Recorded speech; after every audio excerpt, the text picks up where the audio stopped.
your seatbelt. It's going to be a bumpy ride. Chrissie is hilarious. Chrissie, have you ever heard of the comedian Basha K. Ali? No, that sounds like something you yell at before you blow up a plane.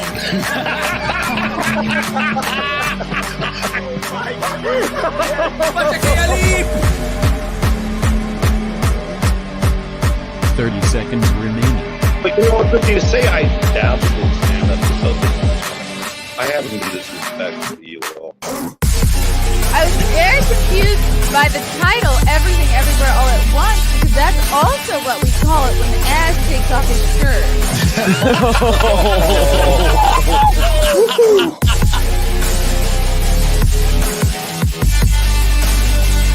I shouldn't be up here. I should be in school on the other side of the ocean. Woo! Hello, hello. Welcome to another episode of the Chrissie Mayr podcast. You can listen to this podcast. We're all over. Facebook, Rumble, Rockfin, YouTube, SoundCloud, Podbean, even Twitter, Twitch. I said Rumble. I said Rockfin. Hello, hello. Before I bring on our fabulous guest, guys, I have a couple of stand-up shows to promote. If you're in the New York City area, come see me. On Saturday, September 7th, I'll be performing at the Cutting Room in NYC. That's on 44 East 32nd Street, 9:30 show. I'll be performing with my good buddy, Gino Bisconti. That's going to be so much fun. And I'm also looking forward to Saturday, October 5th. I'll be performing back in Mount Kisco. That's up here in Westchester, New York. Do we have a location yet for that again? The Mount Kisco Lodge. It's actually really close to my gym. I don't know if we have a ticket link for that yet. We do. We do have a ticket link for that. All right. I'll have to get that into my calendar.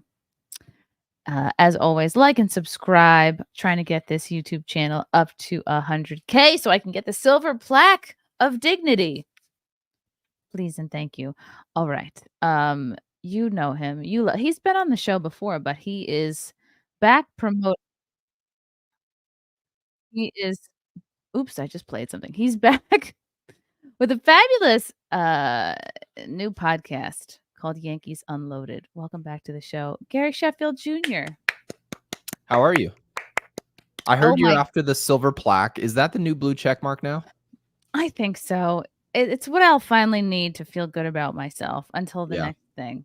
Yeah. Yeah, I tell myself that I'm not like striving for it, but I really am. It's like a big middle finger to all the people who didn't hire you before. And you're like, hey, yeah, I make a lot of money doing this. We need that. Well, I don't make a lot of money, but I would like to one day get to that place. Yes, if you're not subscribed to Gary's YouTube channel, Yankees Unloaded, look how professional this is. I love this. When did this podcast start up?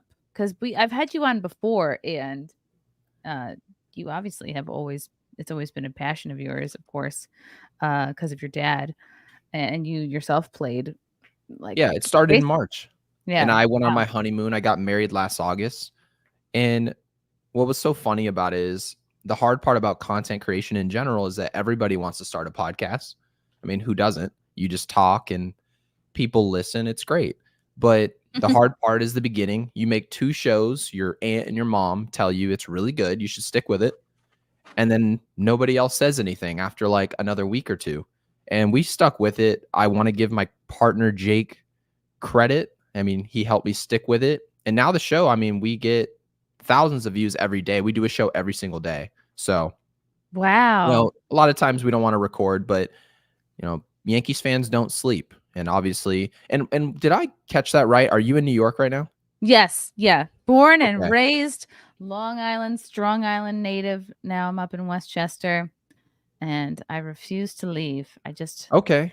Does downtown in like Manhattan still smell like a wet diaper, or has that changed? Oh yeah. I mean, that's every summer we look forward to the hot garbage smells, the hot garbage, the pools of liquid that swarm in the streets, and also that drip from above. It could be an air conditioner. It could be, who knows, somebody peeing It's what makes New York City so exciting and mysterious. Oh yeah, they tell us that it's the flavor of the city. Not being clean is a personality trait. Pretty Street incredible. juice. We love it. But I haven't been in a couple months. I was only going in weekly to do my Compound Media show, and since they merged with Censored TV, it was not a good enough deal for me. So I was like, no, I'm good. So now I'm just sticking to YouTube and touring stand up and doing Friday Night Tights every Friday. But enough about me. My God, this is such a great Yankees fans really don't sleep, and it's probably you're gonna extend past the regular season. This They is gonna be probably like should sleep. We haven't been to a World Series in 15 years. I figure now's the best time more than ever to catch up on sleep. I know, Chrissy, you and I, we don't sleep. We have babies now. We have families, no. which I know we'll talk about, but there's no Yeah. time. If you're a team that doesn't win the World Series, you might as well catch up. You're moving at warp speed, kind of similar to me and Frank. We got married last June, and then I got pregnant in July and gave birth in April. So you guys are also on the fast track. If you got married, what? How many Yeah, months we ago? got married last July. So Yeah. I wanted to make sure I didn't butcher that.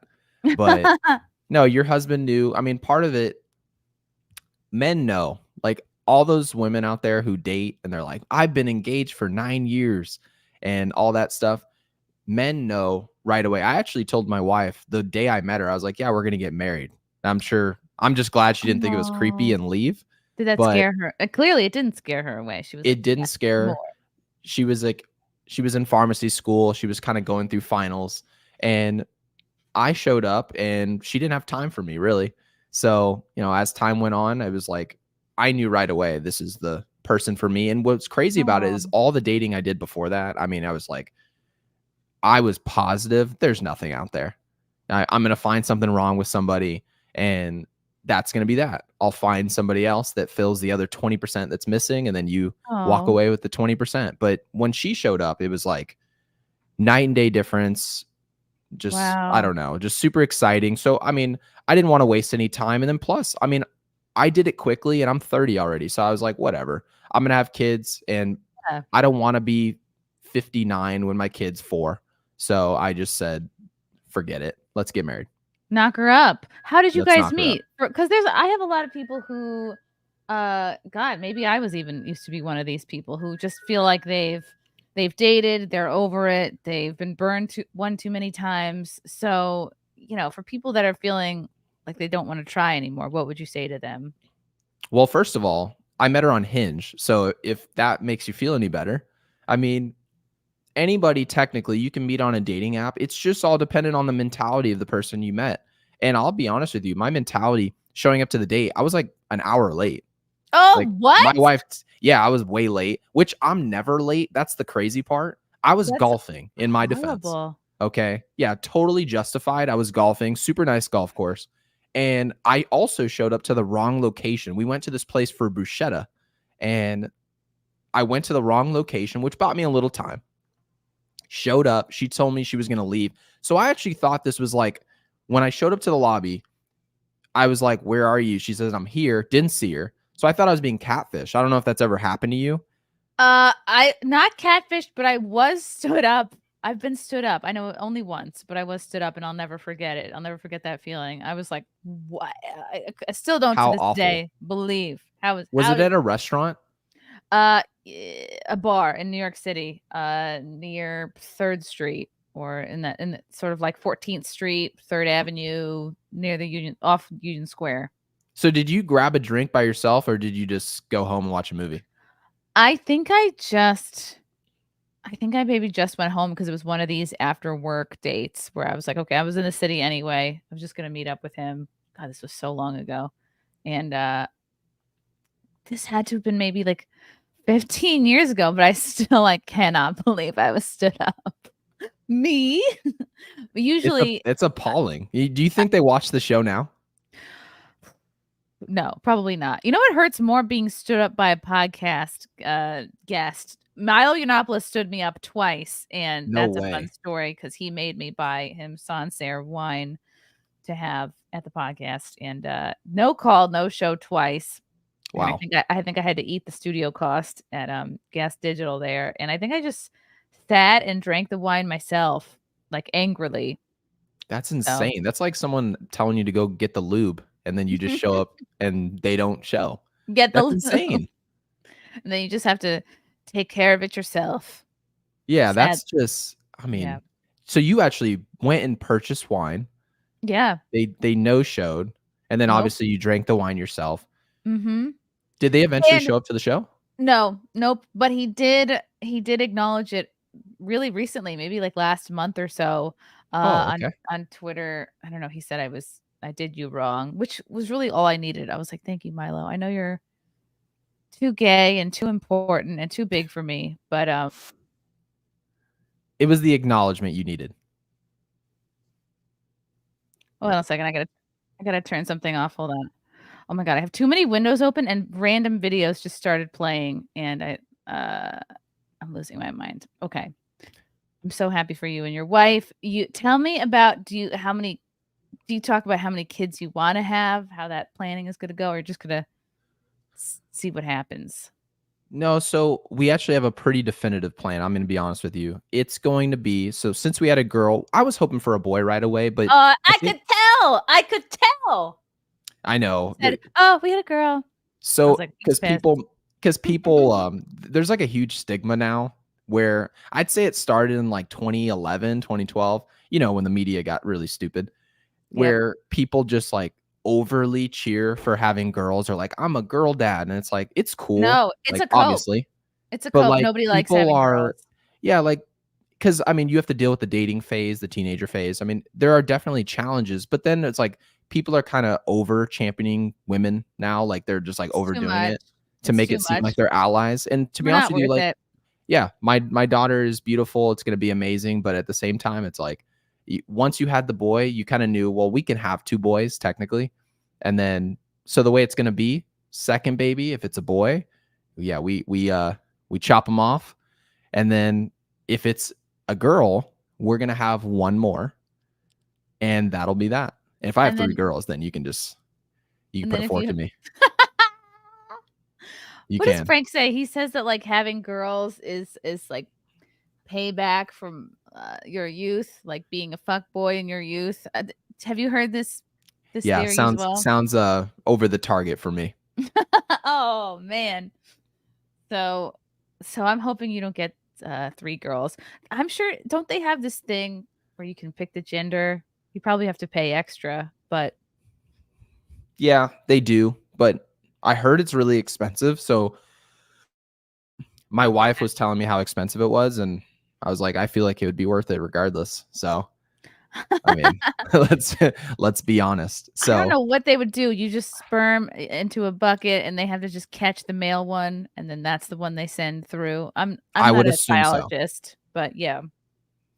Yeah, I'm not a biologist. I'm not a doctor, but I was over the target about Your the youth. 2020 shutdown.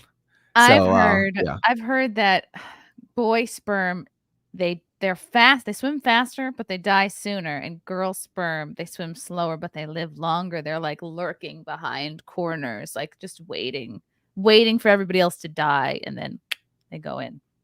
hmm. Again, not a biologist. Um, But that's the rumor. yeah, that's what I've read. Okay. So yeah, I assume it's something of that nature. I do my thing, they freeze it, and then they pick what it is that needs to be picked.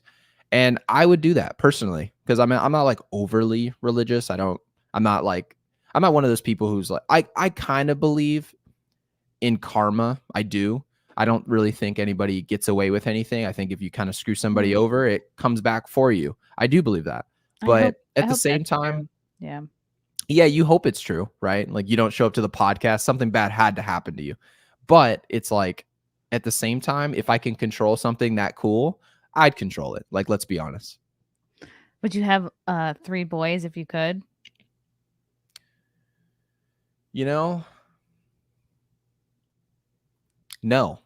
I think women are way more responsible than men. Having a girl first would be a great babysitter. True. Yeah, you're right. I don't This is trust any men to babysit my what do you think son. of this So comment? let's be Having a honest. girl having a girl first was fate's revenge for being an hour late on the first date. Can you really argue with that? Oh. I mean, my wife still brings it up. She even Does tells she? me I should have left, and it's like, no, you shouldn't have. I mean, you have a beautiful ring out of it. You have this lovely home that we have. It's like, I don't know. Yeah. Yes, technically, no one should wait around for an hour, but I guess it's dependent on, like, you shouldn't wait an hour to I sleep would. with people. I would wait. It depends. If I really like the person, I would wait. Like if you're in contact with somebody, Mhm. then yeah, then I would wait. Because what else? I had my night booked out for that person, not the whole night. I'm not a one of those, not a hussy, but several hours allocated for this. So, but if it was no call, no show, and I probably would give it at 30 minutes before I left. Yeah, like a Netflix and chill, meet at the bar, we'll go home type of thing. No way I'm waiting 30 minutes. You're there on time, or this is like a Harkins, you are on time. Yeah. So, but for this, I knew, given like what I was dating before and like my relationships before, I knew this was going to be serious. So I was like, all right, well, if this is going to be serious, I hope to God she stuck around, because I was looking at her pictures. I thought she was fake. And my wife actually told me, so I don't know if you could tell on the camera, but I've got this nice little patchy scruff beard going. Well, before I actually met my wife, I never had this. Like, actually, when I came to your show last time, I was Yeah. completely clean shaven. So the crazy part is, she said, yeah, you look 12. And I was going to say no. So you She grew a was going to beard say for no. her. Isn't that crazy? It is crazy. Yeah. I've never I guess I've never cared one way or the other about Frank's facial hair. I appreciate it in every stage. Yeah, I wish. I've been trying to get my wife to let me just rock a mustache or something, but I guess this is our makeup for men. Are you gonna Because do without this facial hair, they call me Steph Curry, and then without it, I don't get no compliments. you do look So like Steph Curry. What about a weird. handlebar mustache? What about a long boy? Or something that goes up the side? I don't think I would go up the side. I think at best, if I was going to do anything else other than this, which is you get what you see, I would probably do just the goatee, right? Mustache and then chin. I'd probably Okay. do that, right? Show Yeah. the jawline. I mean, my mom and my dad both have sharp jawlines, so it's like I might as well show it off, and I feel like I'm hiding it with this.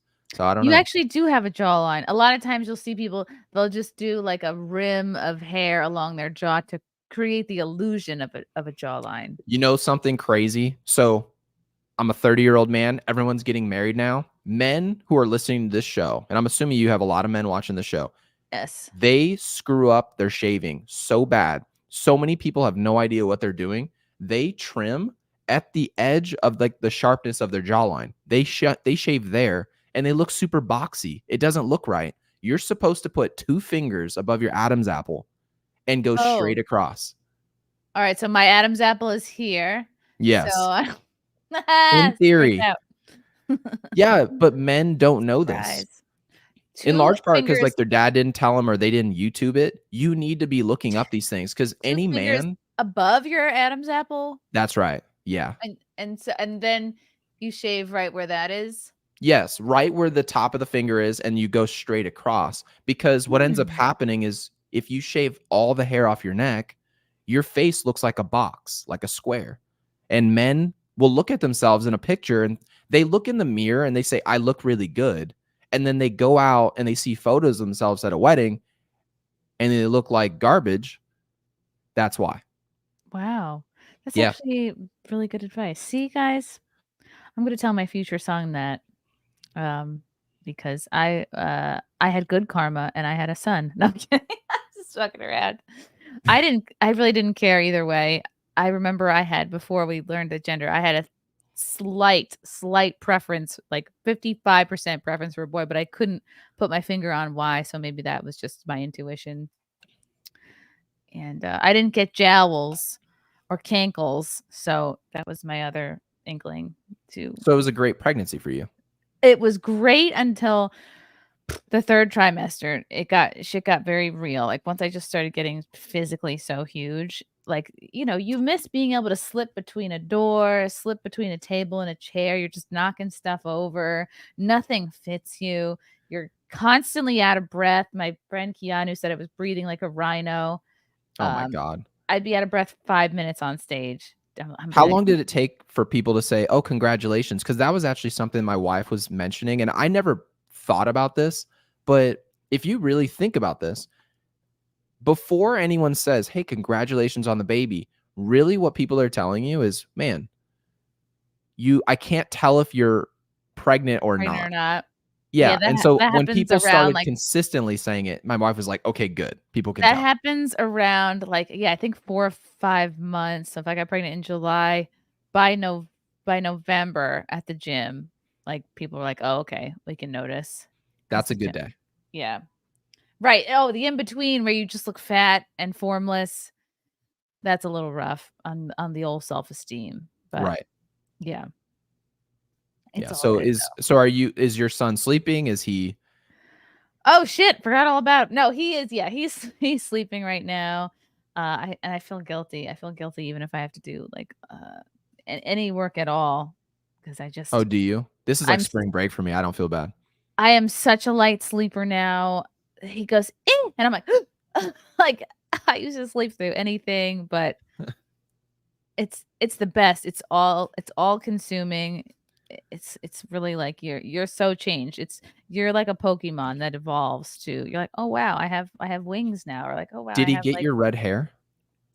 Well, not I didn't even get my red hair because it's dyed. So Red no. hair needs to be brought back. He'll probably, who knows, because hair color always changes. My niece was born super Mhm. dark, and then she ended up being blonde. So I don't know. Right now he seems like a dirty blonde, like a light brown. But who knows? Who knows? It's very exciting. Um, I just didn't realize how, like, all the time that you used, and I don't know, this is probably different for dads, but all the time you used to have for taking care of yourself is now for the baby, and you could very easily have 0 time to take care of yourself. It's just kind of this Yeah, I went effortless like a 6-day decision. window without showering. So, and I literally was sitting there. I was like, my wife's like, yeah, I think you should probably shower. You stink. And the crazy part is I thought about it. I was like, I mean, what's the point of showering at this point? We There's don't no go point. anywhere. And we're in No. Arizona. So I don't know if No, I've it's told you hot. that, but it's in the middle of the summer, Arizona. I'm not going to the mall. I'm not going to Costco, Sam's Club, Walmart. None of it. I'm not doing any of it. We pretty much just order takeout. Last night we got Chinese takeout. We're just wasting money. But, you tend to, when you have a baby, to just throw money in the trash and then complain about it later. So you're in Arizona. Why Yeah. don't you have a Diamondbacks Unloaded podcast?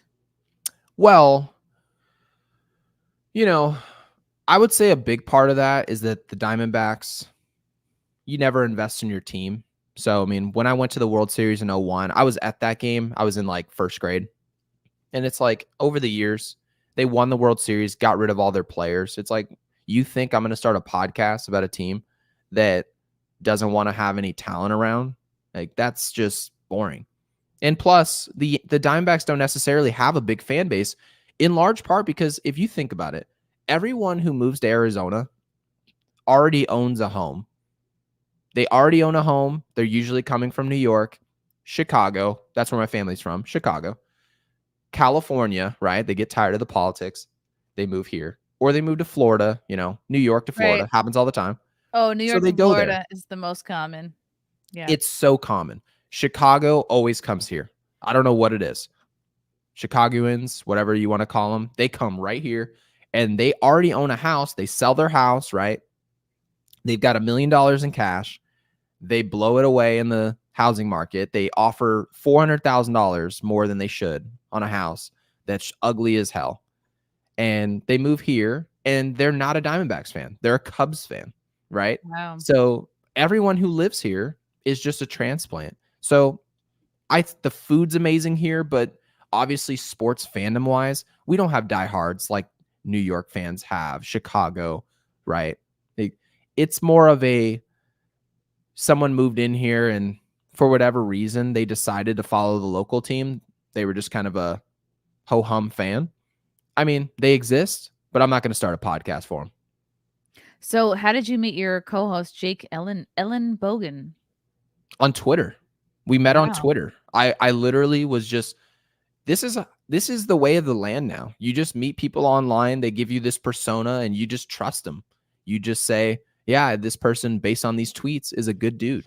You know what I mean? And obviously, you know how Twitter works, you know how social media works, and everyone who listens to this show knows how social media works. You send 3 or 4 bad tweets, your boss or employer, I mean, he'll fire you. They'll have no problem doing it. They'll think you're a good person. They'll think you're a bad person. Well, I saw enough tweets about Jake where I was like, I like what this dude does. I like how he thinks.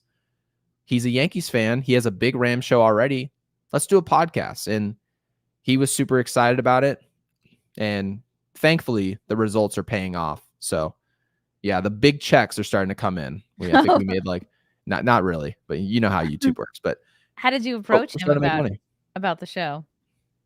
Well, we just talk about random BS, movies, and all types of stuff, and just talking Yankees baseball. And I'll tell you this, there are much less smart people on social media than what people give credit for.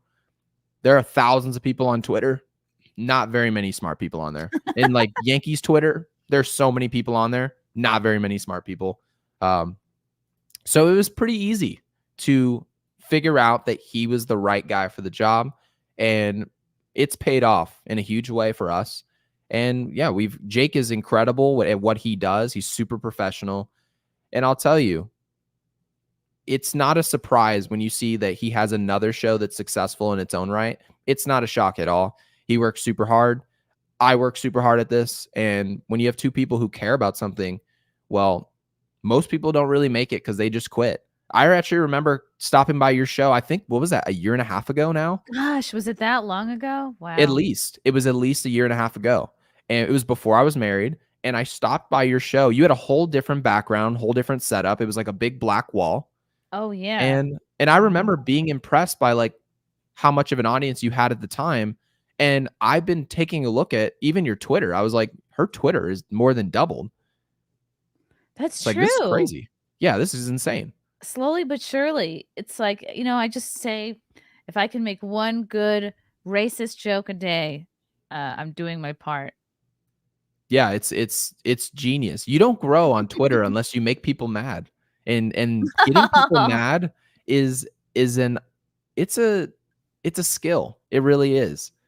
It really is a I talent. don't want to make people mad. I think I want to make people think. I think free speech is really important. I think people should watch what they're triggered by, because you're really if you're able to let a tweet or a word trigger you into anger, it's like, well, then that shows you can be controlled. But isn't it a deliberate troll job by the truth? So like, if you really think about it, there's so many things that even your listeners know if they posted to Twitter and they're technically true.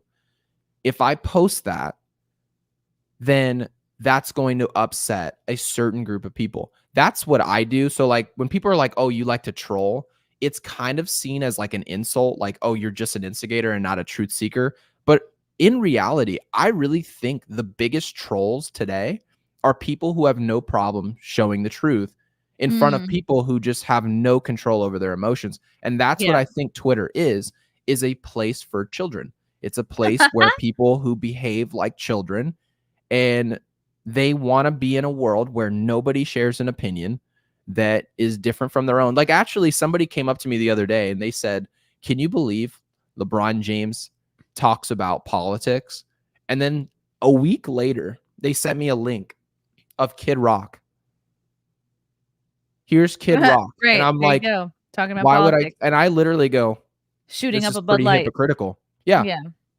And I'm supposed to be like blown away that Kid Rock agrees with what I think. But then Eminem, who's like way more popular than Kid Rock, thinks the opposite. And I'm supposed to be upset. So like, realistically, if I just said the truth of that, I don't care what any of those parties think, that'll upset, people on both sides. People are like, what do you mean you don't care? These people are part of the solution. They're helping. They're using their platform for good things. And it's like, I can just troll them by saying the obvious, which is that people worth 75 to up to $250 million.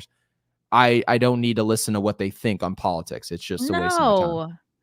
And they're not, politics don't even affect their life. They could vote Democrat, really, or Republican. It really doesn't matter. But more so, I feel like for the kind of elites that vote Democrat, it's like, it's not, you're going to have millions and millions to spare, if you're getting taxed into oblivion. Yeah, like rich people probably do get taxed too much, but you do hit a certain level of income where like it almost kind of doesn't matter, because you're going to be fine. You're going to like always have enough to live, and so will your kids. So again, it's like, it's hard to listen to these professional athletes, celebrities. It's like, yeah, I don't really care what you have to say. It's true. Yeah. So would you say it's easier to live as a celebrity pretending to be liberal as opposed to the opposite? Ooh, yes, it's much easier to be a celebrity and kind of have an outward liberal identity, because it's also the default setting. If a celebrity kind of goes quiet, then it's like, all right, they're probably right wing or conservative. If they're not outspoken, it's like, all right, they're probably not a lefty. So, but I want to hear a little bit more about your podcast journey. So you hit up Jake Ellenbogen, and your channel is great. Your YouTube channel is fantastic. You got a ton of clips. You have a ton of live streams. How did you get into your rhythm? How did you figure out what you were going to cover? Well, first of all, like I said before, I'm obviously a huge rejecter of Twitter being what it is and just kind of how it operates. And I thought to myself, I want to make something that's the opposite of that. And we decided, let's make something that is for the fan that actually cares about the details. A lot of these people don't really care about the details. It's a lot of cheerleading. You have a lot of people saying, hey, look in the dugout. The coach is smiling. Super cool. That's not something I want to listen to. And there's nothing wrong with that content. That content can exist in its own right. Let them do their thing. We're going to do ours. And our thing is talking about the details of the game. We want to talk about the nuances of baseball. A lot of people don't want to listen to that, but our show is showing there are a lot of people who do. So that's what we do. We do it every day. We're consistent. We've spent a lot of money on our equipment, whether it be cameras, mics, all that stuff. So that way, if a show does bad, we know it's because we suck and not because this $7,000 Sony FX3 that's sitting in front of me. It's not that. And it's not the Shure mic, to which, by the way, you put me on. Ooh. I don't know if you remember that. Did I recommend the Shure? You recommended the Shure, but not only that, you recommended the Cloud Lifter because it was such a quiet mic. I remember the whole conversation. Wow. So yeah, and you put me on this mic, so I know it's not the equipment. Joe Rogan uses this thing. So if I don't have 50 million subscribers or views, I know it's not the mic. I know it's me. So that makes me feel a lot better about what we make. So no, Gary, I just figured out why I'm not at 100,000 subscribers yet on YouTube. It's me. Right. Exactly. And so that should make you feel better. What are you at, by the way, in terms of subscribers? Oh gosh, let me see. I think last time I checked, it was 96 and change. Let's go to the video. That's really impressive. You're getting close. I'm getting close. I feel like I've been hovering at 96 for quite some time now. Let's get the exact number. I stopped looking because I was making myself nuts. Okay, 96,076. Okay. That's really a couple videos. Okay. I'll make videos. That's what I'll do. Yeah. You know what? I mean, if you think about it, it's one huge guest. We'll throw you over the top, one special shout out. And I'll tell you this, 96,000 subs. I mean, that's really good. That is really good. So really the next time I see you, you're going to have a plaque over your, I don't know if it's beard, if it's your left shoulder or your right, but yeah, I can see exactly where it'll go. And it is a major, it's a major thing for us because it's for our ego. And that's the thing, is everyone acts like they don't have an ego. I think we all have egos. And I would love to have a plaque in the background. It's the biggest middle finger ever to your former employers, like I Yeah. said. And there's no real makes you feel boss good. here on YouTube. There's no like how do you get direction but from the viewers, on what's working, what's not. And 100,000 is like, okay, yeah, you might have some clue of what's working for you. Yeah, totally. So we're hoping to get there someday. There's an app. I don't know if you've used it. It's called Social Blade. Yes, And yes, yeah, yeah, we've been using that for years. yeah, you've probably been obsessing over it because it's like, here's your projection. Here's where we see you being. They said I'll be at 100,000 subscribers in 2 years, is what they said. Wow, Yeah. that's great. I'm not going to toot my own horn because Toot it. technically this is the case. Like, that's the projection if there was a game every day and there was no off season. But obviously, Social Blade doesn't know that technically we're a Yankee show and that November, December, January, and February, there's no game. So, Right. yeah. So we've got to get on our high horse. If by the next time I get on this show, I'm anywhere close to 100,000 subs. But I think you're. yeah, I we've think got you'll some do really it. good guests coming on. Like I believe Alex Rodriguez will be coming on the pod. Really? Yeah. Thank Yay! you. Yeah, we won't be asking him anything about yeah, we won't ask him Just anything about ask him J-Lo. about his. I was gonna say, just ask him about his dating history and all the women he's been with. I'm sure he'll love Yeah, that. I would have to ask him beforehand if we could do that.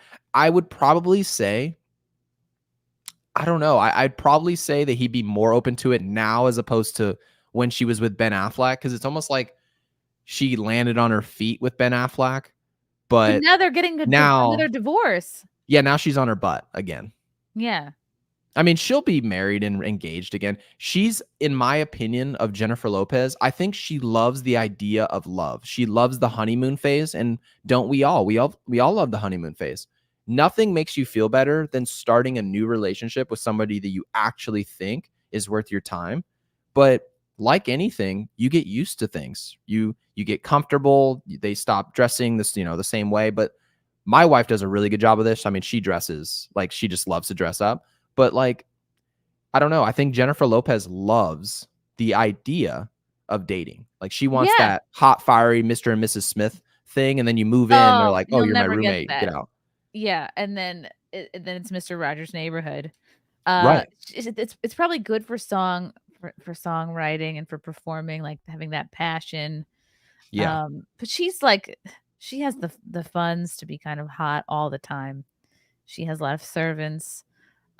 She's not taking care of like young kids anymore, but she still does have kids with Mark Anthony. Right. I mean, So how old is she? Is she 51? let's see.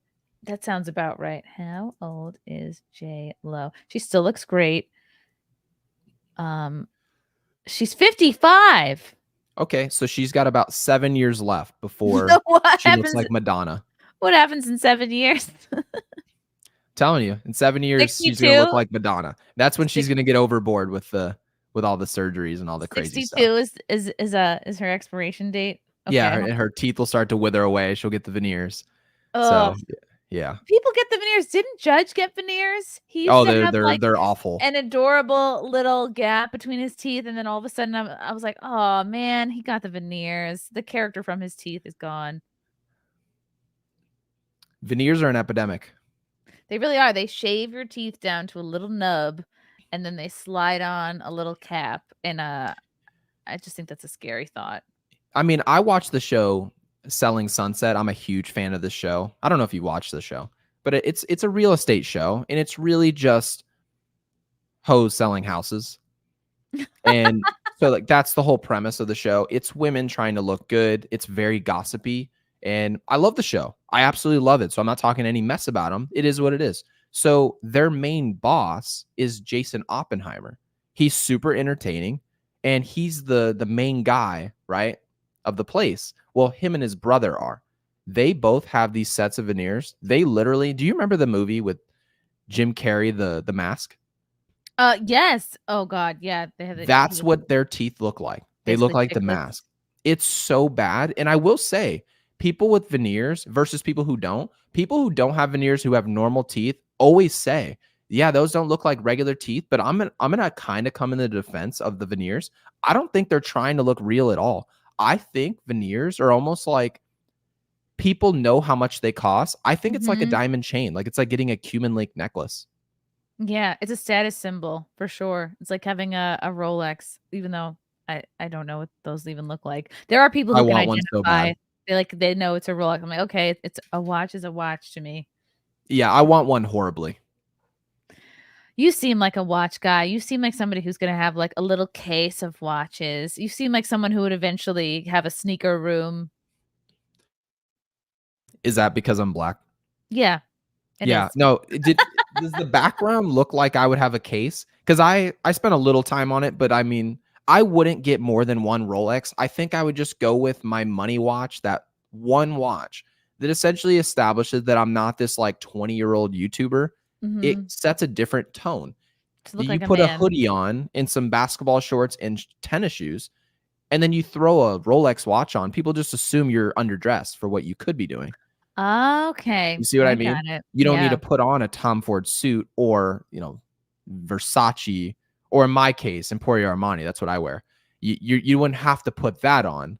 I can put a hoodie on, show up in a Rolex, interview Alex Rodriguez. People assume that's A-Rod, and this is some light-skinned kid who has some type of business that's doing well. But You're without the totally Rolex, right. I Yeah, look like a schmo. you're just a loser with no watch who doesn't know what time it is unless you look at your phone. Exactly. I overheard this conversation. I forget what show I was watching. Frank had it on, and these guys were talking about how great Aaron Judge is, like one of the all-time greats. We're gonna look back, when we're all older, our generation is older, like, wow, he was our Babe Ruth or whatever. And he's like, well, but if he's not part of a championship team, if he doesn't get any rings, then he's not gonna be considered one of the greats in my eyes. So I'm wondering what your thought. I'm sure you've heard that conversation and what your thoughts are. I don't really put much into it. I think it would be great if he won. You'd really like him to win, let's be honest. But for any player in baseball, I mean, Shohei Ohtani, Aaron Judge, Mike Trout should really show you baseball's a team sport. Like, to win, you need to have a great cast of characters. There's a reason you talk about the 1998 Yankees. You don't just talk about one player or two players. You talk about a team because that's what it took. So I don't know. And I see your comment section saying that Rolexes are overrated. They are. Technically, it's just it's so pointless. It's really all about perception. But unfortunately, that's the way the world works. A lot of people, and I've spoken to a lot of people who are like, oh yeah, I spent $300,000 on a Lamborghini. Now, me personally, I never would do that. I think I would just get like a truck and keep it moving. But you know what they told me? They said, you wouldn't believe how ridiculous people judge you based on pulling up in a car like this. Like, people will just start talking about what you do for a living. And I'm just thinking, Really? I'm like, that's so insane. Like, technically, why do I need to spend $12,000 on a watch that, yes, is it higher quality than an Apple Watch? Of course. But of course they tell the same time, right? Like, it's not more functional than a lot of these other watches that you can get for much cheaper, but it's the perception. And unfortunately, that's the way the world works, and it's kind of ridiculous, but I don't know. So Gary, if you were a Yeah, chick, you'd be like a Louis Vuitton chick. You would be a label whore. right. I That is never correct. have seen I don't know. I can't get behind it. I think it's stupid. I think women who I don't know. I don't think it's a good quality to just be like, I get it. Like, I have Coach bags, but they don't say Coach. Coach is not even, it's like middle of the road at this point. If you go to the outlets, they're very affordable. But I was never somebody who's like needed labels because I don't. But I'm not a label person. As you see, I'm wearing a black t-shirt. You don't see a logo on it. Why? This black t-shirt was bought in a bundle at Costco, right? This is I 32 think this degrees. is from Costco. This Right. hoodie I'm wearing. Right. So this shirt, you wouldn't recognize it. And there's also this perception from people who obviously don't have a ton of money. And then, I'm in that boat, a lot of us are. There's this perception that a lot of people with money, they don't show that money. They're not going to buy a Rolex. They're not going to get this fancy car. They're going to get the Toyota. They're going to go from point A to point B. They're going to wear jeans and a t-shirt. That's true in a sense, but in reality, what's happening, and I actually had my great uncle Dwight Gooden tell me this story. He said, "This is how I know it's untrue. I used to think they were wearing basketball shorts and a t-shirt, but in reality, they were really wearing $10 white tees." Wait, you cut That out a is little bit. They were really insane. wearing what? $100 white tees. Oh, see, that's so stupid. That's such a crime to me. It's That like nobody knows or cares. But I guess if you're doing it for you, it makes you stand up a little bit straighter and you can afford it. Go for it, I guess. Yeah, I think they're brands that are recognized by the ultra wealthy. Like I think of Jeff Yeah. Bezos, he doesn't wear 32-degree t-shirts. He wears a t-shirt. Like he doesn't dress overly nice. Like I've seen him dress nice on his boat, but I'll also see him walk in like Paris and he's wearing a white tee and jeans. And it really makes you wonder, he's not going to Hollister. Where's he going for these? Yeah, he's not going to the Gap or Old Navy. No, he's not. So in a sense, I think it's really smart to play it that way, to go so ultra with the brands that normal people don't recognize those brands. And then they show up in public and say they don't flaunt. They won't put it in my face. But in reality, they are. Because this kind of happens at the gym. Like you start seeing one chick with a Stanley Cup, then you see then the whole gym has a Stanley mug, and you're like, well, now I'm the only one that doesn't have one. Yeah, because think about it. Your comment section is right on target. They said tailored. They're getting tailored clothes, tailored jeans. They're totally right. But here's the crazy part. Imagine if Jeff Bezos wore a Gucci jumpsuit from top to bottom, right? The perception would be, oh my gosh, he orders them from Amazon. That's funny. But it's like, he would look like he's trying to flaunt money and impress us. But if he spends even more money and goes tailored, he looks humble. It's genius. No matter what, you should have your clothes tailored to you. If very rarely do they just fit off the rack. So, especially if like me, I'm like kind of on the shorter side, so I have to get like petite length stuff, short stuff. So, it's worth it, especially if you're like, going for a night out or whatever. My God, I thought this was going to be more about baseball. I want to know, okay, back to the topic of Aaron Judge. How good is Aaron Judge really, do you think? And what's your projection for him? Do you think God, I forget who it was. They're like, "Oh, well, he's been accident prone." But I don't know, he's absolutely crushing it this year. Do you think he'll hit 500 during his career? What other records do you see him breaking potentially? Well, the home run record is what really matters. And I would say he got off to a late start. He got up to the big leagues at 25. Most of the players that you see hit 760 some, like Barry Bonds or any other player, Hank Aaron, they got to the big leagues at 18, 19 years old. So like that's part of the reason those counting stats become so reachable, is that their longevity is there.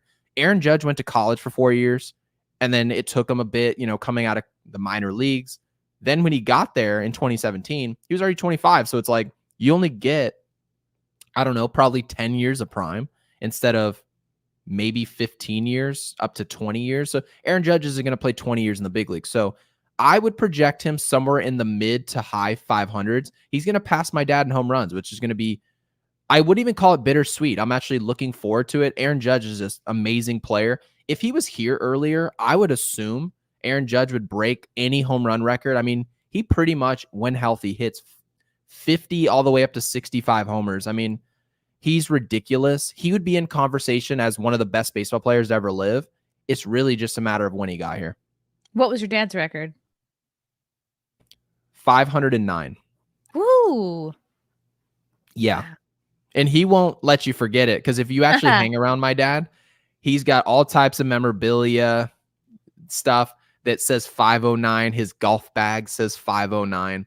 And he always tells me, yeah, you like being able to blend in with the average person. He'll say, yeah, I just like hanging out, which technically is true. If you ran into my dad at a golf course, or you ran into him at, in the clubhouse at a golf course, he would sit down with you and smoke a cigar with you, have a good time with the buddies. And you'd be surprised at like how much he enjoys that. But at the same time, when you stitch 509 to everything that you've ever owned, you're like, yeah, I'm also Gary Sheffield too. So don't forget it. I think that's cute. And if you know, you know. Maybe some people think that's his area code. Have you Right. started have you started, Gary, to buy like baseball, like little baby baseball clothes for your daughter? Yeah, actually, in the next room, I have this little Yankees outfit that says Sheffield on the back. It's super cute. It really is. Oh. So yeah, I'm gonna raise her as a Yankees fan, and if she decides, right, like if she decides baseball's not for her, which I wouldn't blame her at all, it's an acquired taste. It's like beer. You either hate it or you love it. If she loves baseball, I would love to have her around and just kind of have her understand the game and just actually be not a know-it-all, but just someone who gets it, who you can take to the game. They know what's happening out on the field, and they're not just like rushing to go get concession stand stuff. So yeah, so I'm hoping that that's the case. Yeah, Frank has bought tons of little like onesies and hats. We had baby Yankee clothes on our registry. It's a bit much, but it's cute. I love it. I think it's cute. And I'm gonna be upset if he's not interested in playing baseball. He will. He's gonna play baseball. It's decided already. Well, is he going to play everything? Is he going to play football? No, he's not gonna play football. But like, I don't want him to be concussed and retarded by age. You don't want him 16. to end up a Mets fan? No. Understandable. What do you think will happen to Juan Soto after this season? Who do you think is going to try to vie for his not his affections, but who's going to try to grab him up? Who's going to try to throw their whole wallet at them? And what do you think he'll decide? You know, because I feel like the Yankees have put so much money and effort behind making him feel welcome, putting him on all the graphics, like really promoting him. So you can see that they want him to stay because he and Judge are just such a powerhouse couple. Well, I mean, you can never be sure just because, I mean, I know I just made fun of them, but the Mets are going to throw a package together that's going to be probably north of $600 million. It's a lot of money. $600 million for how many years?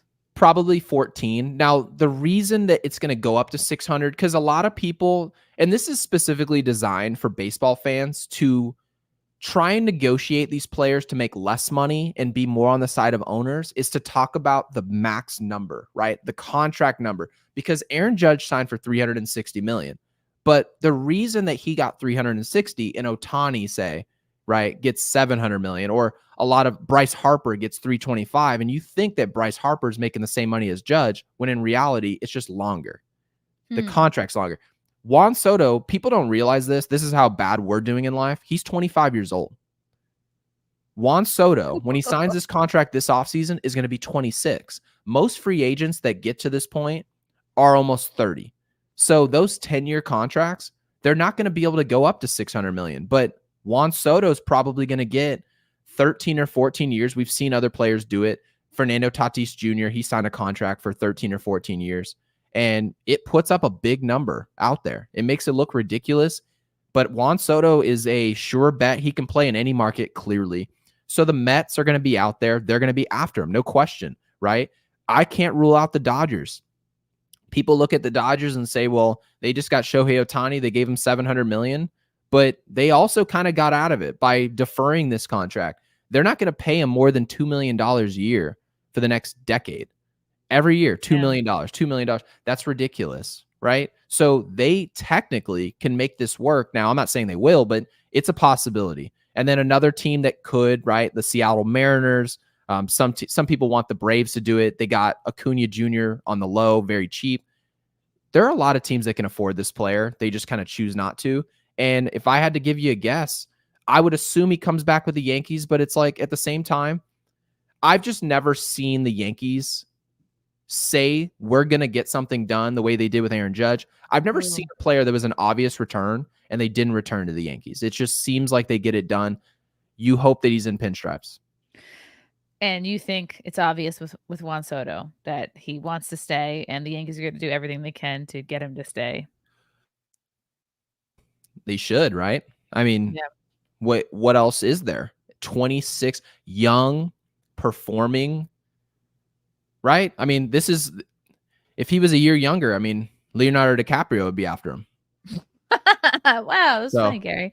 I So mean, let's be serious. how did he get to be 26 and hitting free agency? Like, what did he start? Did he start when he was like 17 or something? That's right. Yeah, he got Yeah. to, first of all, he was incredible at 19. He got called up to the Washington Nationals. First of all, he won a World Series the next year, his second year in the league. It was the best player on a championship team at 20.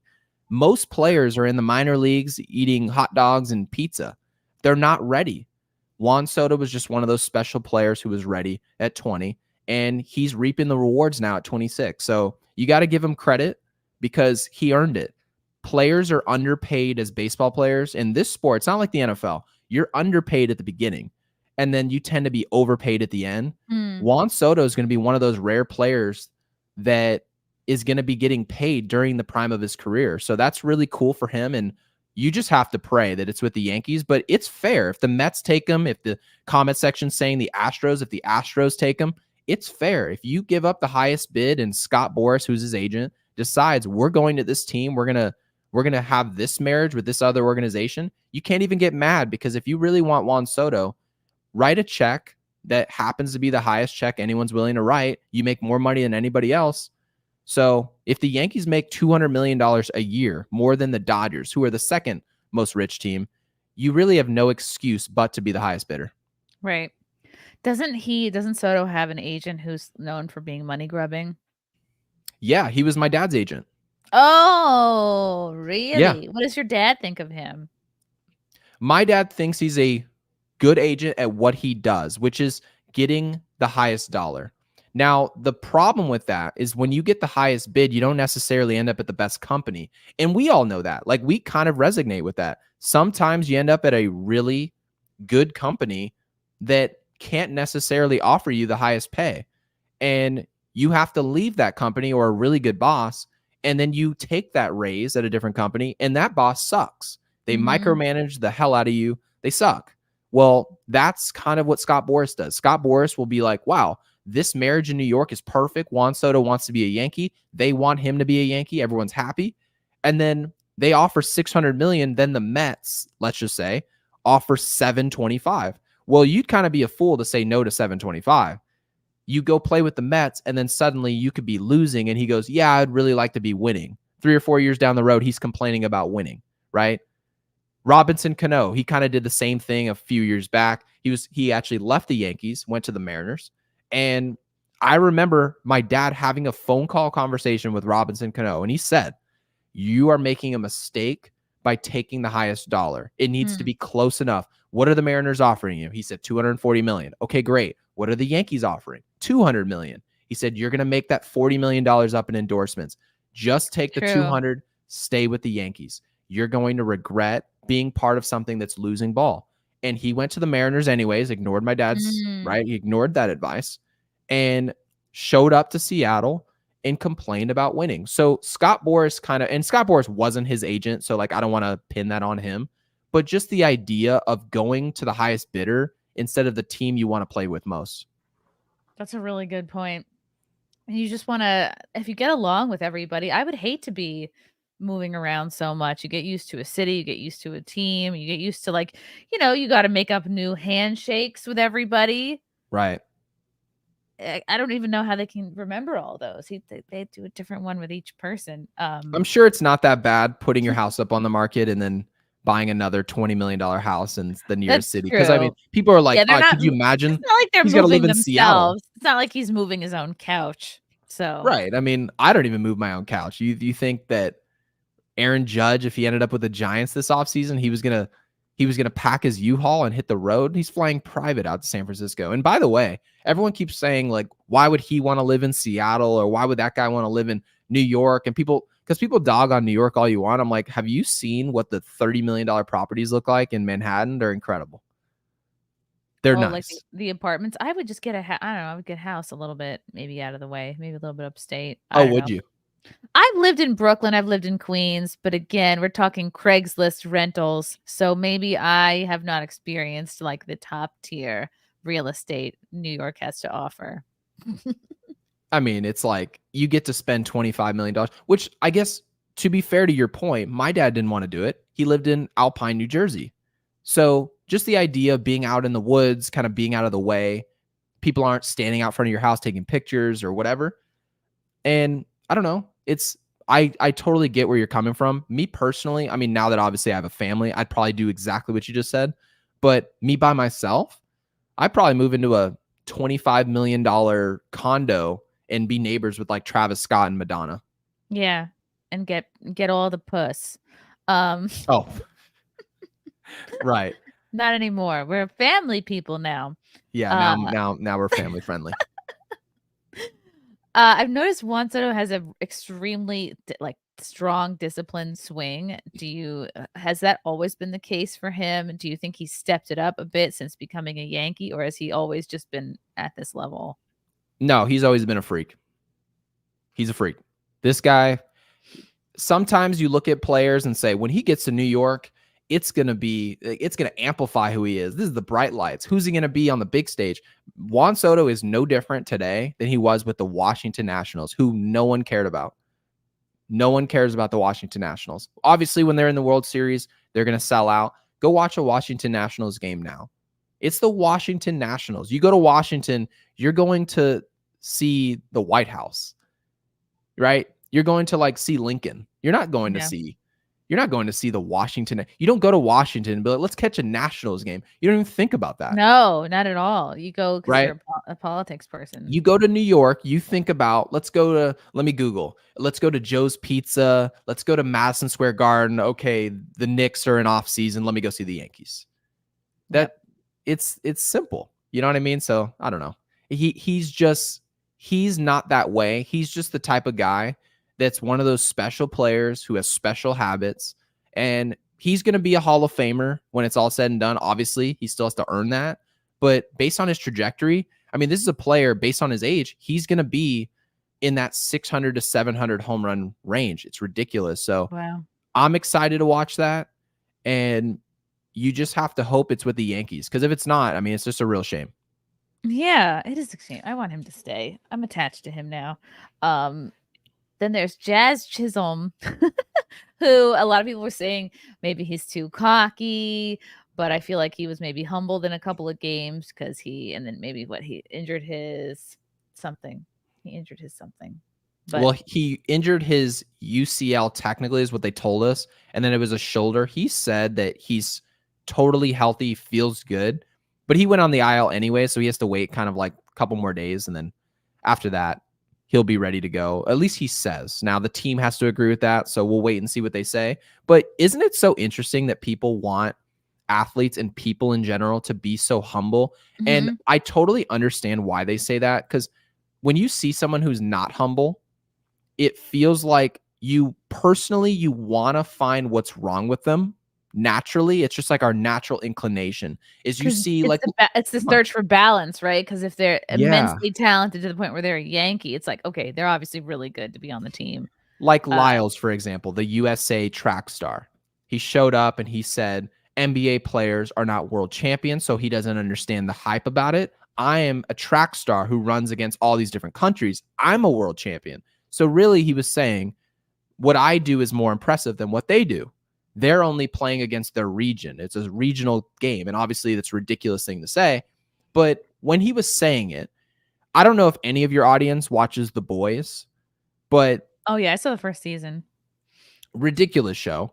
But there's a track star in that show. His name is A-Train. Now, A-Train is the most cocky guy you'll ever see, other than probably Homelander, who's obviously a covert narcissist. Yeah. But having said that, when you see someone who tells you they might be amazing at what they do, but they tell you how amazing they are every day, naturally, human beings want to find what's wrong with that. They want to find what's wrong with you. And that's like, yes, technically, I guess naturally you should be a little bit more humble because it allows you to learn. But when you're not humble, it puts a target on your back from strangers, like people who don't know you. Really, they're going to have a problem with you. And when the general public is against you, they tend to win. That's the hard part. And so, yeah, my recommendation, I guess Jazz Chisholm, if I really was trying to be honest about Jazz Chisholm, I don't think he's cocky. I just think that's who he is. He's fun. He was this way before Major League Baseball. Okay. We knew him, like my dad knew him and kind of was his mentor at 12, 13, 14 years really? old. Yeah. And he's from the Is Bahamas, he from believe it or not. Oh, okay. I thought he was from Well, then, Really so how good did he meet kid. your dad? Yeah. Some baseball program, and he's just a really nice kid. He's not cocky. He's very similar to what anyone who's a baseball fan would think of Ken Griffey Jr. Ken Griffey Jr. put his hat on backwards, and that ruffled feathers left and right. People were pissed. Not everyone, but there were a lot of people in baseball who were upset that Ken Griffey Jr. during batting practice would show up with his hat backwards. Now, kids and a lot of people who were enjoying the game were like, oh, I want to be that guy. He looks like he's having fun. It was more of the Tiger Woods effect. Yeah. You're here to have fun instead of this uptight, country club sport. And so that's what I think Jazz Chisholm does. I don't think he's cocky at all. I just think he's one of those guys who's like, this is a sport that needs more fun, and I'm that. It's true. He is fun. I agree. He's got moxie. Okay.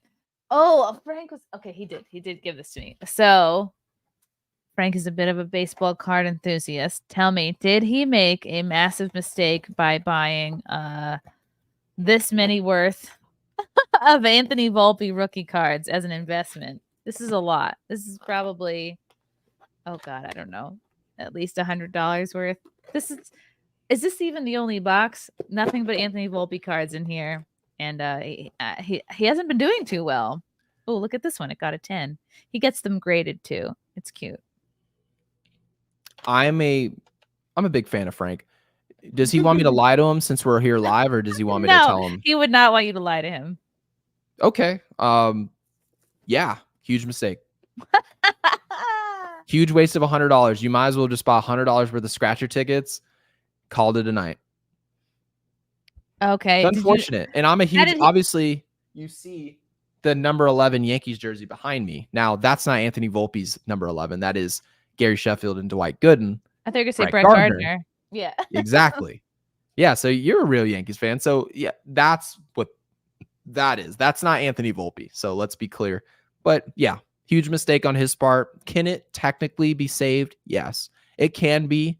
A lot of people graded Anthony Volpe as this like future star of baseball. Obviously, he's at shortstop. But I mean, yeah, that's a funny comment. He cornered the market. I think he bought all the cards that anyone ever wanted about Anthony Volpe. So yeah, I mean, it is what it is. You take a risk. That's what comes with buying cards. That's why I don't buy cards, is I'm not very good at trying to figure out who's going to be great, who's not. It's hard. You have no idea.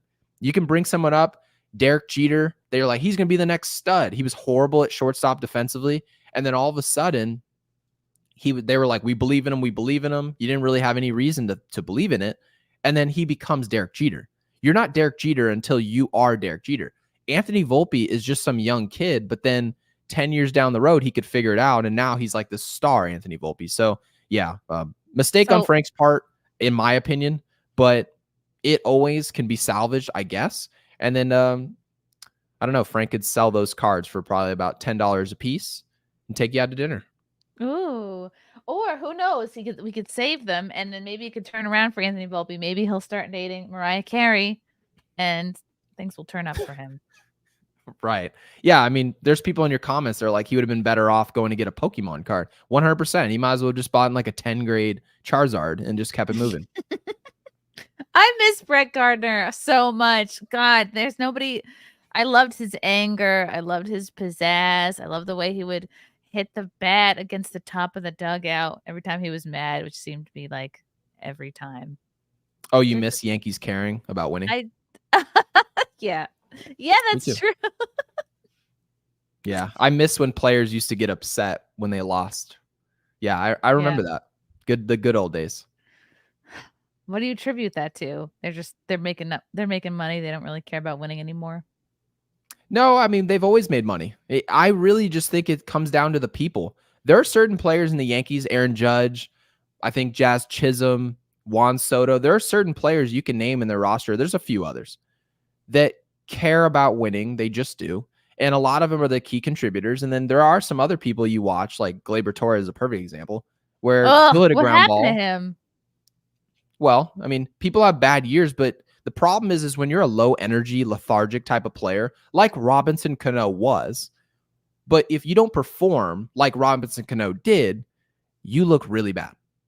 And so that's what you see. You see players, if you see a low energy, low output, I mean, it's like working at a company again, and somebody is super lazy, but they're like a wizard, right? They just get their work done, and you're like, how do they get their work done? I look at them, they're not doing anything. Well, as long as they're hitting those quotas, you never get upset at them. But the second those quotas start falling off, and then you watch them and they don't look like they're doing any work, well, they became this high output guy, and they became this lazy prick.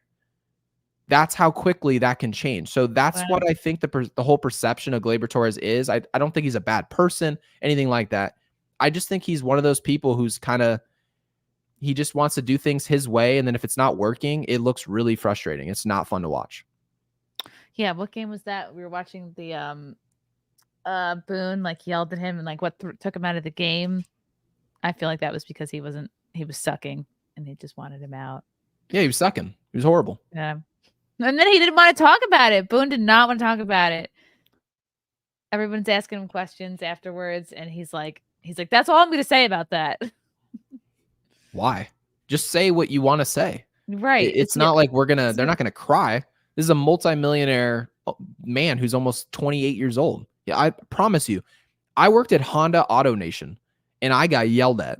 You think he can't handle it as a multimillionaire? Of course he can. Everybody can handle being yelled at. Everybody can handle public scrutiny. And if you don't, you end up as Kevin Durant, just tweeting back at random people. Okay. Who do you think there are some players that get to the Yankees and they kind of buckle under the pressure because it's New York and it's so high profile? What other teams do you think have that effect on a player? Not really any. I really don't. I think the Mets, in some way, they still bring a New York pressure in some regard, not anywhere close to the Yankees. Just sheer numbers. Playing for the Knicks versus playing for the Brooklyn Nets, it's not the same thing. So it's just a given. So I really don't think you can play for the Dodgers and play really poorly, like just awful for 3 weeks, and they're going to be upset with you. They're paying attention. It's a good fan base. But next month, they're not going to be still booing you, right? Like that's not how they do their business. Dodgers fans in general, they've got a lot to do in LA. Like I know there's stuff to do in New York, but it costs a lot of money to do stuff in New York. So really there's not much to do. Yeah. In LA, there's people going to get breakfast burritos, going for hikes, all types of random junk. And also it takes you half the day to get across, 2 blocks in LA. So I don't know. If somebody goes to a Dodgers game, they tend to be more forgiving than Yankees fans. So I just don't think anybody contends with the pressure of playing for the Yankees. I just think it's unmatched. Okay. Oh, I like this comment from Jeff Alpert. I've given up on MLB when they brought out the BLM bullshit. I think they've scaled back on that quite a bit.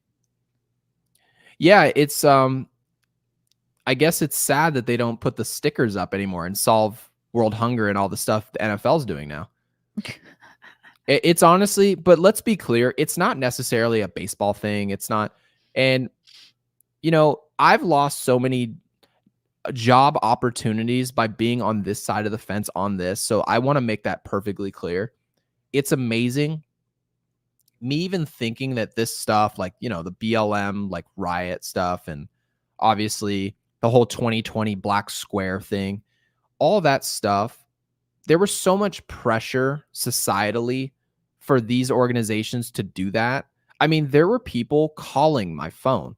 They were like well-known people in baseball upset. Can you believe the Yankees haven't sent out a tweet yet about a black square and just getting behind this whole thing? And it's like, I think we can all agree that you would like everybody to be equal and have equal opportunity and just not be victims of, police brutality or whatever the case may be. We can all agree on that.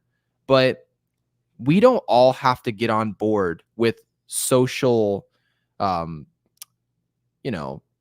just obligations, I guess. Gestures, mainly gestures, because that's what this is. It was a gesture. And there was so much pressure based on that gesture which that's what BLM was. And really it was a GoFundMe for people to get rich. Neither here nor there. But baseball wasn't the only victim to that. And also baseball didn't lose anything. Most real fans of baseball, they just came right back to the game. But if they didn't do it, a lot of people who really weren't that big of fans of baseball would have been really upset at Major League Baseball. And baseball saw it as, this is a business, this is worth it business-wise for us to go this direction because we don't want to turn off a potential new fan. That's what they did. It was all business. It didn't have anything to do with, it didn't have anything to do with rights. The Yankees posting a black square isn't going to change anything about America. It's just not. Okay. They're a baseball team. That's all they are. It's the way I cover them. But, people did that. It's unfortunate. You look back at it now and it feels like this distant memory and everyone's like, oh, they just sweep it under the rug like they didn't do it. But I guess it is what it is. I try to leave it in the past and not discuss it too much because, it is sad to see such smart people that I hold in such high regard just sit on their tails and act like that was normal. Mm-hmm. It was weird. It's interesting to see the response in the opposite direction. I think Jaron Duran is a good example. He plays for the Red Sox. He recently, this went viral. He yelled at I think faggot at a yells at fan Gaisler. I'll say it again, faggot. I like how you whispered it. After tennis racket heckling. This is so great. I'm going to play this in case you guys have not heard it yet. Well, I got to tell you, they're probably going to be talking about this one for quite a while. Yeah, pretty around. Don't move a muscle. Let's see.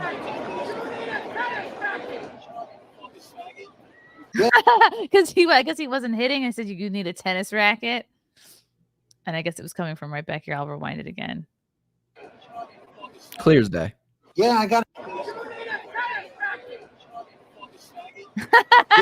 tell you, man, this one right here is absolutely something they're going to be talking. So fun. Isn't that crazy? Then it's what it was the highest sale of jerseys the week after or the day after. I think that's just hilarious. Okay, so if he became the highest selling jersey, right, the week after, people are there's going to be two types of coverage about this. Okay. Now, this is really something Joe Rogan should talk about in the sports landscape, and I don't see him talking about it. If you really think about it, one side, right, which is really going to be the left, they're going to say that in this matter, all the people who bought a jersey or are cheering for Jaron Duran, they're people who are homophobic. They're people who are happy to see these type of slurs. That's the way they're going to cover it, right? Now, the other side's going to cover it and say, I bought a jersey, or good for him, or I was happy he said it. They're not necessarily happy he made the gesture or said that. Really what they're saying is that it doesn't actually matter. It doesn't say anything about his character for saying something like this. Right. Just the same as when you're 12 and 13, 14, 15 years old playing Call of Duty and you call your friends a bunch of 30, names and 30, 35, 50 years old saying those words. Right. And so when you're saying these words, it doesn't actually mean anything about your character. You're just screwing around. And our society now is just so far away from being able and free to screw around and say things they don't mean. Now everything is taken literally. You say something, it must be intentional and malicious. It's not. And that's the way half of our media is trying to make this stuff out to be, like it's malicious. Like Jaron Duran has this, he's now making some political stance. He's not. He's literally just calling some guy an idiot, really, in a different way. Yeah. It's locker room. It's not that deep. It's like it's whatever you use when someone pisses you off. It's whatever you say when someone cuts you off in traffic. It's it doesn't mean that's you're the biggest homophobe. And someone said that Joe Rogan's not a sports guy. This isn't sports. Most of sports talk now isn't sports either. This is free speech. This is just every day. This relates to the common man, really. You can't say something on the internet or in public that you don't mean literally. I mean, how many people in their own Twitter bio say, my retweets aren't an endorsement? Why did they put that? They put it because they're trying to say, if I retweet something, don't take it as my literal stance. That's why they're Right. putting it. It's such tomfoolery. I think that's so Our world obvious, shouldn't work that though. way. You shouldn't have to say that. I think No. that's obvious. It's assumed that, I don't know. I think people are dumb to think that you literally agree with anything that you're retweeting. It could just be like support. It could just be like, okay, I appreciate the nature of a tweet. I don't know. I guess now, like the way society works is in order for Jaron Duran to really get out of this, the way society works is that he could have said, yeah, he told me the tennis racket, right? You can't hit it with a tennis racket. Then he says what he says. After that, he probably could have said something along the lines of, I'm depressed. I lashed out because I'm dealing with depression. And yeah, that'd be perfect. Or he could say he was going to be trans. Then it all would be forgiven. right. So you essentially, the way society works today is you are either on offense and you're attacking somebody, or you're on defense and you're protecting your own image. So if somebody's attacking your image, you need to now sue them. Sue them for a reason that is different than the reason that they're upset at you. And now that person's got to back off. This is why everybody thinks the same way in Hollywood. They all think the same way in sports. No one has differing points of view. And it's not because there aren't any. It's not because they don't exist. It's because when you have these differing points of view, you can upset people who can't handle it, and they'll now attack your character. They'll now read 2021 tweets. And so that's why Jaron Duran is being posted. You really think the article, what is it, Abby Montel, the author of that, like, you really think she believes Jaron Duran is anti-gay? Right. Of course she doesn't. She just works for a company that has to push that. If she drew a different conclusion, she would have to go work for Fox News now. Or Newsmax. So yeah. what a stupid society we live in. And so that's why I always tell people, just agree. All of these guys, I mean, literally it says them at the top of the freaking. No. It's the dumbest. Our media sucks. He had to apologize. During tonight's game, I used a truly horrific word when responding to a fan, Duran said, going on to apologize to the entire Red Sox organization. Oh. But importantly, to the entire LGBTQ community. Our young fans are supposed to be able to look up to me as a role model. But tonight, I fell far short of that responsibility. I will use this opportunity to educate myself and my teammates and to grow as a person. He's going to have a 2-game unpaid suspension.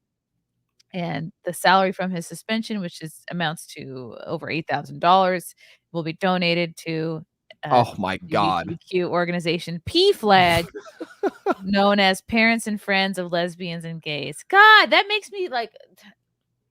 But that's all you got to do. It just you donate $8,000. Mission accomplished. You did it. But it'd be so much cooler if he didn't. If he was just like, no, I said what I said. It doesn't mean I'm homophobic. Oh, totally. No, it's just a matter of being effective here. And this really reminds me a lot of the apologies that Tiger Woods was giving, as if Tiger Woods killed somebody like he was O.J. Simpson. Tiger Woods cheated on his wife. He was a golfer. Yeah. And everyone's like, can you believe what Tiger Woods did? Can I believe what Tiger Woods did? Yeah. Do you have that type of women on your arm every day? So Tiger Woods making the mistake of cheating on his wife, and he's like, yeah, I'm so sorry for all the people I embarrassed. The only people he should be apologizing to is his family. He's apologizing to us. Like, all these companies, like phone companies and all these like sponsorships are like, we can't be a part of this. I'm sitting there thinking to myself, who in their right mind is really upset with Tiger Woods right now? You know, and like those people who really are the same exact people who are just throwing their fists up and how good of a person they are with this whole Jaron Duran situation. Any person with real sense doesn't give a rat's you-know-what about what Jaron Duran said. They don't care. They just say, hey, you're on public, you're on TV. Probably don't say it again. You can do it on Call of Duty, but don't do it in public. That's all you say. And you say it literally in the locker room. You don't need a public statement or donate $8,200. Are you serious right now? Ridiculous. Yeah. It's ridiculous. Cole Hauser. Oh, what's up, Cole Hauser? This is my only black fan. What's up, Chrissy? Great that you have Gary on. Go Yankees 199. Thank you, Cole Hauser. Simon Hope, my only Asian fan. You can get a vintage Rolex for under $2,000. Yeah, that is technically true. But if you get a vintage Rolex, while you might get some brownie points, by saying that you like vintage stuff, like people usually like when you say that, you like vintage cars, all that, they will notice someone who knows Rolex. Vintage women. Yeah, vintage women. They'll recognize that you have an under $2,000 watch on, and you'll get under $2,000 credit for that watch. Wow. All right. That's how much respect they give you. They give you $1,800 worth of respect. Chris Baldessano. Hi, Chrissy. Much love. Sup, Gary. Huge fan. Have chatted on X a couple of times. Props to you and your pops. Who should get his call to the hall? Who should get his call to the hall? Yeah. Chris, thank you. No, I really appreciate that. And my dad eventually is going to get in via committee, and no one really has they don't have any proof that my dad did anything. They just don't. They just have speculation and guesswork. And it's so interesting because when people say that they don't like journalists, and they don't, because I hear that a lot. Journalists just suck these days. Journalism is dead. Well, those same journalists, if you ask them, they tell you, no, we formulate our opinions, but we only formulate our opinions based on facts, things that we can back. Well, then you ask them, well, what can you back exactly about my dad and his steroid use? And they'll tell you, well, this guy said this. Well, we talked to this guy and he said this. That's nothing. I can find anybody who will tell you anything. I could find somebody I can find someone today that'll tell you the earth is flat. They'll tell you. And that person is me. Oh my gosh. You don't believe that. I think it's just fun to say. It is. I like to tell people we didn't go to the moon. Yeah. Because we didn't. I don't know if I believe it. I don't believe it. I don't. I think if we really did, the Kardashians would have been by now. Yeah, I mean, Elon Musk. I think Elon Musk just likes to flex his money, sends off a rocket. They show us video of it, and then it cuts away less than 90 seconds later. The shit could explode, and we don't even know about it. It probably comes right back down because it hits the top of the dome. Yeah. Right. So we're really in, what's it called? What's that movie? Oh, Firmament. No, the one with Jim Carrey. Oh, yeah. What the hell is that called? Right. So Fitness Elite says, what about Balco or Mitchell Report, Gary? The Mitchell Report is literally one guy just rehashing what he remembers saying from his facility. And what the facility actually says is that my dad paid for vitamins. That's actually what the Mitchell Report reads. If you read the entirety of it, my dad owed money for vitamins. And the Mitchell Report didn't have any vitamins really mean steroids. It meant none of that. No, the Mitchell Report actually said in the document of all the people who were involved, what they ordered, what they were taking, all this stuff. Now, this is still he said, she said stuff, right? All that paperwork. But the literal paperwork says that my dad was taking vitamins. That's the crazy part. So, and it also says that my dad applied a knee cream that had a steroid in it. Well, when people tell you that a player took steroids in baseball or any sport for that matter, WWE, NFL, they're talking about needle injections to give yourself physical ability over the other players. This is not something my dad ever did. And this is not something my dad ever needed. All this time of speculation of, oh, he took it in 2004. My dad was an MVP candidate in 2000. He was an MVP candidate in 1992. So when these people talk about steroid use, I mean, I just laugh when they talk about, you took steroids and became this certain player. My dad's been him. He's been that dude. So people need to do their research when it comes to my dad. Yeah, and it didn't say vitamins in quotes or anything. No, it doesn't. No, they were just shredding paperwork and throwing it away. The Truman Show. That's what we meant to say. Thank you. Truman Show. Yeah, we're really in the Truman Show. I love that idea. It keeps things fun. Okay. Anybody else in the chat? Let Gary know if you have any more questions for him or anything about his dad. Gary, other than possibly having A-Rod on, any other guests that you would love to have on your podcast or anything else you're looking forward to? I would really look forward to having Jeter. I think Derek Jeter would be a fun person to bring on, in large part because I just feel like Yankees fans need to hear perspective, and they hear so much silence now from these guys. And I get it. They're retired baseball players, but just mentality wise, they need to hear it, because you hear so much that, oh, what would George Steinbrenner have done? Like, what would he have done in this situation? Because obviously, unfortunately, he passed away in 2009, and his organization was left to his kids. Well, it's not like the organization just turned to crap, but it's not what it was or anything close to it. So how do we get to that? So I think talking to some of those former players, A-Rod would be one of them, Jeter would be another, maybe even a Posada or a Jason Giambi, where you can ask these people, okay, what's different about this? Like, don't just tell me, yeah, these guys they don't have the mentality we had. No, what actually is it mentally that Aaron Boone isn't bringing that, say, a Joe Torre did? Like, what is it that is different? And so I think getting that stuff out there into the world, to which is really never talked about. They pretty much only talk about home runs and, a guy's struggling. They talk about that super surface level stuff that they talk about on like Fox or ESPN. I want to know how we get this team to be actually decent again, actually go win, do something that matters. So yeah, that's where I'm at. Or you could have A-Rod and Jeter on together, since they get along so well. Yeah. Could you imagine? That would explode. I'd be at 100,000 subs before you were. You would totally beat me there.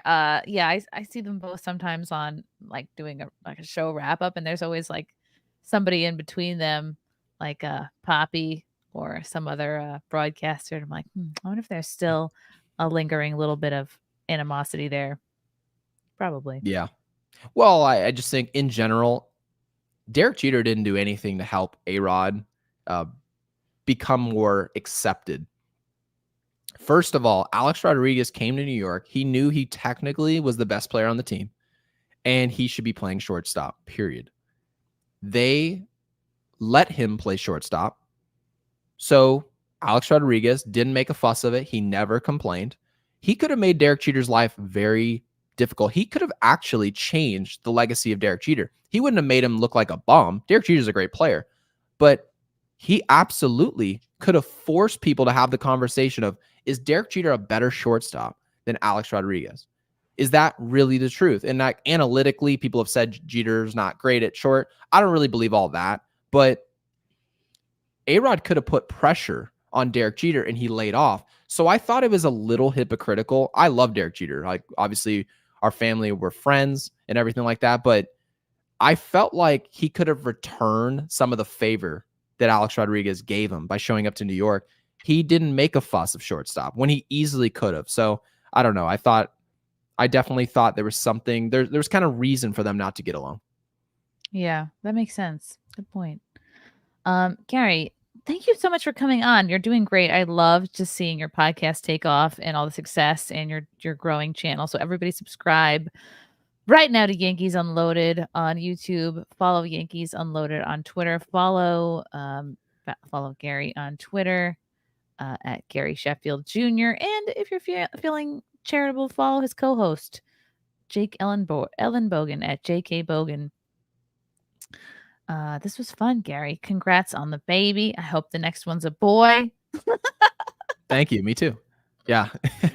I know it's super awful to hope for a boy these days. Everyone's got to be a girl dad these days, but I'm super excited regardless, like I said. So it's going to be great. I wish you the best of luck, and don't forget to let me know when you get to 100,000. I know you'll post it anyway. You're going to post. It's huge for your ego, huge for your show. You got to get to 100,000 subs. Just don't pay your way there. Don't buy bots. Do it the right way. No. Yeah. Oh, there's one last question. I am intrigued by this. Didn't Jeter spread herpes around Hollywood? Courtney, I never heard this one. Damn, Courtney. First of all, because she got it. He was dating. Yeah, exactly. So what do you need to tell us? What are you hiding? Okay, what NDA did you sign? No, so he was dating Jessica Alba at the time of when my dad was on the team. I mean, if you were Derek Jeter, how difficult would it be? I mean, if you ask the average person, if you could be Magic Johnson, I mean, wouldn't you have ended up exactly in Magic Johnson's shoes? You would end up with HIV. I mean, look at all these superstars. Magic Johnson, right? All those people, like the Wilt Chamberlain. Like, I mean, come on, right? Cal Ripken Jr. I don't know if people know this, but his nickname is the Iron Horse, not because of baseball, but because of women. Maybe it means iron horse. Right. Right.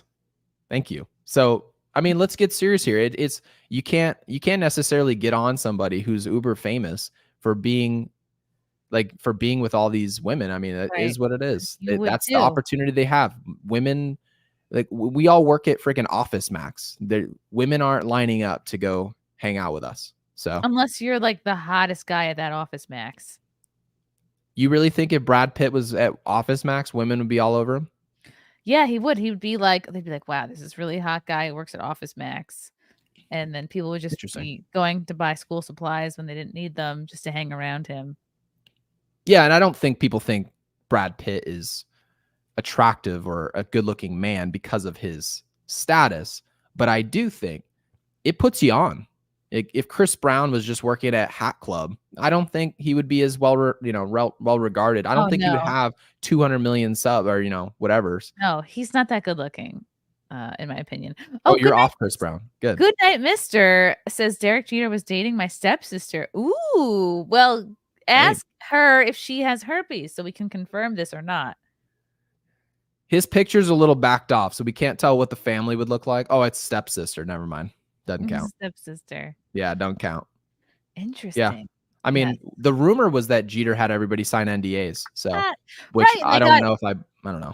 They got baskets. They got takeaway baskets full of trees. Yeah, which he said was not true. Oh, all right. So he's going to find out and let us know. Cool. Please do that. Please do that. Thank you so much for coming on, Gary. Thank you to the chat for your comments and questions. Just so proud of all your success, Gary, and your growing family. And we'll see you again next time. Thank you. Best of luck.